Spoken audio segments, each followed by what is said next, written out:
104.6 के देखने और सुनने वालों को मेरी मुबर्रा खाली की तरफ से अस्सलाम वालेकुम। कैसे हैं आप लोग? हमारे साथ मोहम्मद अदनान साहब मौजूद हैं जो हमें स्कॉलरशिप्स के बारे में इंफॉर्मेशन दे रहे थे कि हमारे बच्चे ये स्कॉलरशिप्स कैसे अवेल कर सकते हैं। अस्सलाम वालेकुम अदनान साहब, कैसे हैं आप? वालेकुम अस्सलाम। आपका आने का आज भी बहुत बहुत शुक्रिया। सबसे पहले आज हम बात करेंगे ग्रेड स्कॉलरशिप इन यूके के बारे में।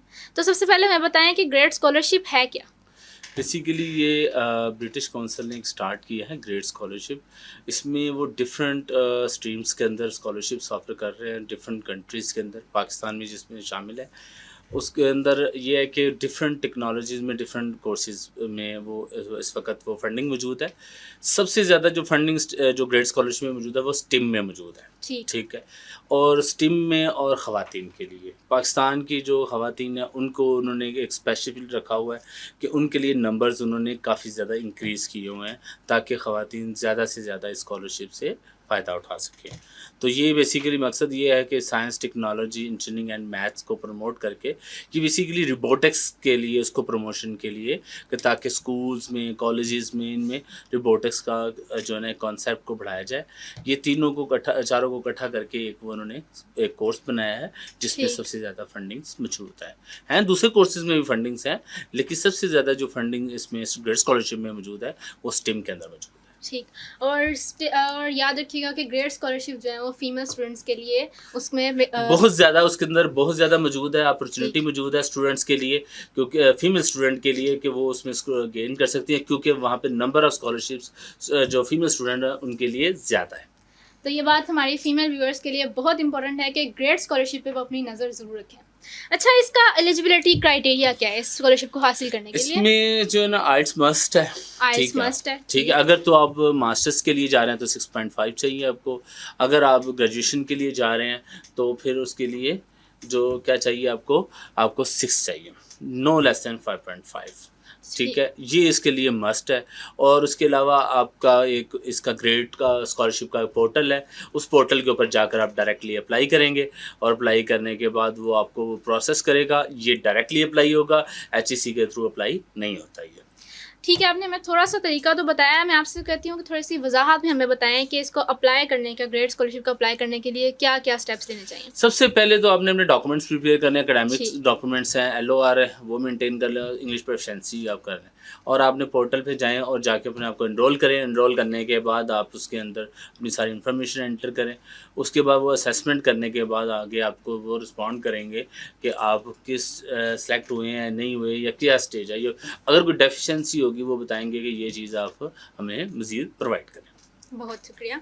अच्छा, इसमें जो फाइनेंशियल असिस्टेंस है, ग्रेड स्कॉलरशिप जो हमें फाइनेंशियल असिस्टेंस प्रोवाइड करता है वो किस किस्म की है, किस तरह के फंड्स मिलते हैं? बेसिकली फंड्स ये होता ही है कि जो स्कॉलरशिप्स है उसमें होता ही है कि अकोमोडेशन होती है, फ़ी होती है यूनिवर्सिटी की, और आपको अपना लिविंग मेंटेनेंस के लिए आपको कुछ फंड्स वो प्रोवाइड करते हैं जो पर मंथ वो आपको पे करते हैं। इस तरह 3 किस्म की होती है। वो लमसम एक होती है जिसको वो खुद डिवाइड करके आपको देते हैं।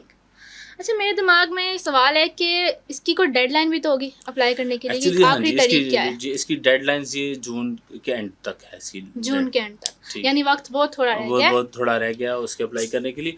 और दूसरा, स्कॉलरशिप्स के लिए मैं बताता चलूँ कि आपकी जो स्कॉलरशिप्स है ना वो शुरू हो जाते हैं सितंबर से ही अप्लाई, अगस्त से ही उनकी एप्लीकेशन स्टार्ट होती हैं, और जून में जाकर वो क्लोजिंग वाली साइड पे। जून के बाद आपके पास कोई ऑप्शन नहीं होती, और सबसे लास्ट ऑप्शन आपसे इटली में होती है, वो होती है 8 जून के। उसके बाद आपके पास स्कॉलरशिप की भी ऑप्शन नहीं होती। तो मैं अपने व्यूअर से कहूँगी कि जो स्कॉलरशिप के लिए अप्लाई करना चाहते हैं उनको चाहिए कि अभी से वो अप्लाई करना शुरू कर दें, क्योंकि उनके पास वक्त बहुत कम रह गया है।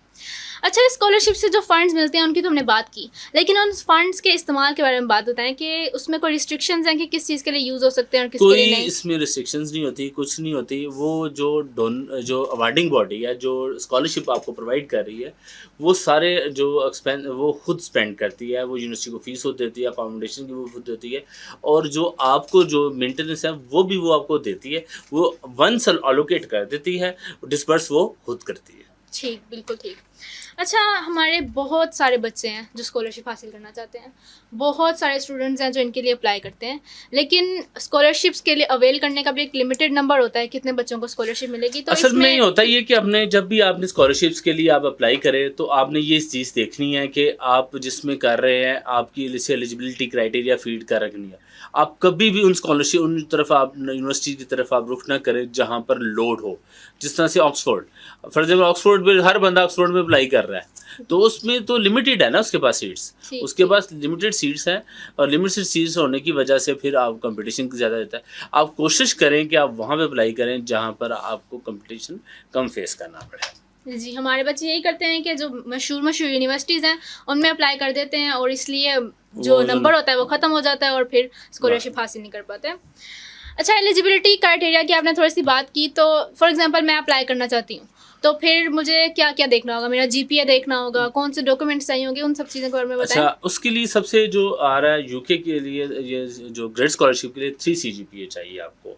इससे लोन आपको देंगे तो आप बेसिक क्राइटेरिया से ही आप आउट हो जाएंगे। तो 3 के बाद आगे जाके आपका कंपटीशन शुरू होता है। ठीक।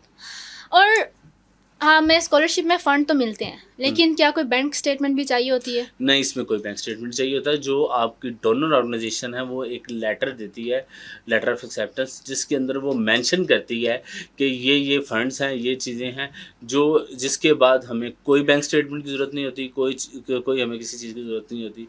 जस्ट हमें क्या होता है, हमने वो उसकी जगह पे लगाना होता है, जिससे proof of funds, basically proof of funds देने होते हैं। तो वो जो ऑर्गेनाइजेशन का जो लेटर है वो प्रूफ ऑफ फंड्स है कि हमारे पास फंड्स अवेलेबल हैं। ठीक, ठीक। और सिलेक्शन क्राइटेरिया में कोई डिफरेंस है कि किस तरह के किस बच्चों हर को एक सिलेक्ट का किया जाता है? अलग-अलग क्राइटेरिया होता है, हर एक स्कॉलरशिप का अलग होता है, हर और यूनिवर्सिटी का अलग होता है, ये वेरी कर रहा होता है डिफरेंट जगहों पे, और कोर्स टू कोर्स भी वेरी कर रहा होता है। अच्छा। मतलब बहुत सारे कोर्सेज ऐसे हैं जहाँ पर बहुत टफ है, जिस तरह मेडिकल है, मेडिकल के स्कॉलरशिप बहुत टफ है, इंजीनियरिंग के बहुत टफ है, लेकिन उसके बनिस्बत अगर आप चले जाएँ मीडिया साइंसेज वाली साइड पे चले जाएँ, आप सोशियोलॉजी वाली साइड पे चले जाएँ, तो वहाँ पे क्राइटेरिया बड़ा लो है। वहाँ पे मतलब स्कॉलरशिप्स काफ़ी अवेलेबल होते हैं, मतलब वहाँ पे सीट्स रह जाती हैं। जबकि आप फिल्म मेकिंग है, फिल्म मेकिंग के मैं आपको थोड़ा सा बताता चलूँ, मैं आगे नेक्स्ट मैं आपको बताऊँगा कि फिल्म मेकिंग के अंदर आप देखें जो स्टूडियो है, प्रोडक्शन है, इसके अंदर बहुत सारे स्कॉलरशिप मौजूद हैं, लेकिन स्टूडेंट जाते ही नहीं, कुछ स्टूडेंट को पता ही नहीं है। यही तो बात है कि हमारे स्टूडेंट्स के पास इन्फॉर्मेशन नहीं होती इन चीज़ों के बारे में कि कहाँ पे अप्लाई करना चाहिए, कहाँ पे सीट्स जो हैं वो उनके लिए कहाँ पे बेहतर है उनका अप्लाई करना, कहाँ पे उनको स्कॉलरशिप आसानी से मिल सकती है। इसीलिए तो हम काउंसलर्स के पास जाते हैं। आप और आखिर में आप हमें कोई बात बताना चाहेंगे?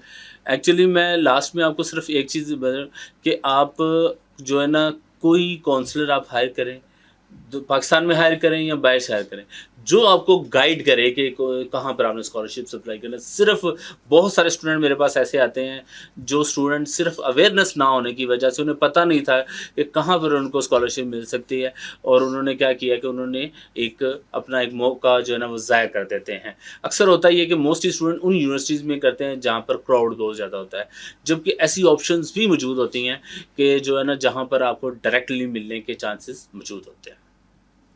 मैं अपने व्यूअर्स से यही कहना चाहूँगी कि वक्त ज़ाया ना करें, और जो स्कॉलरशिप्स के लिए अप्लाई करना चाहते हैं उनके लिए अभी सही वक्त है, अभी से अप्लाई करना शुरू कर दें। आप देख और सुन रहे हैं PFM 104.6। मैं थी आपके साथ मुबरा खालिक।